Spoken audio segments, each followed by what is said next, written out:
Okay, so let's talk specifically about looking for sources to support your solution to this problem, right? So, going through this process, you've identified a topic that you want to research. You've developed a research question to guide that research process. You've intentionally looked for some sources that can help establish that a problem exists, some sources to establish the context of the problem. Now that you've established the problem and your reader understands the situation, it's time to solve the problem. These are sources that need to really support your interpretation of how to fix the thing. Okay? So I keep using technology and education as examples, so let me bring that up. Let's say I'm writing an essay and I want to argue that technology can be used in the classroom to help engage students while the teacher is, you know, moving around and helping other students, right? This might be especially a big problem if there's a lot of students in the classroom and the teacher can't give one-on-one attention to everybody at the same time, naturally, but a computer can engage a student while the teacher, circles, whatever. Let's say that's the situation that you want to do. All right. So let's say your previous examples have established that there's overpopulation in the classrooms, whatever. And so solution might be to find sources to show that computers can be engaging, that computers can be used to engage students effectively in this context.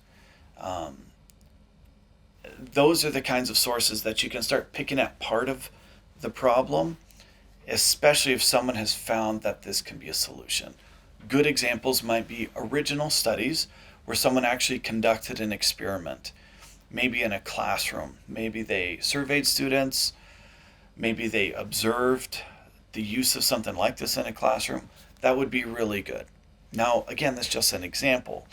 But if you want to argue a solution to a problem, it's really helpful if you can find that someone has tried this and it's worked.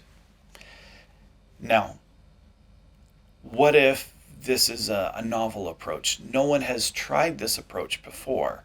Well, then you need to argue that this could work, and give some justification for that. But what you don't want to do is overpromise anything. I just finished grading a bunch of papers for English 101, and in some cases, students went a little bit too far with their argument. Um, they overpromise, they overcommit, and this is just not persuasive in academic writing. In academic writing, it's a red flag if someone is overpromising something, because if their sense of reality, their interpretation of facts and figures is called into question, if this person is just starting from a different point than the reader might expect. Again, like I've said in previous videos, you don't want to make a claim you don't plan on actually backing up. Well, this is your time to follow through. You've established that this problem exists. Now it's time to solve it. You need good sources that can solve it.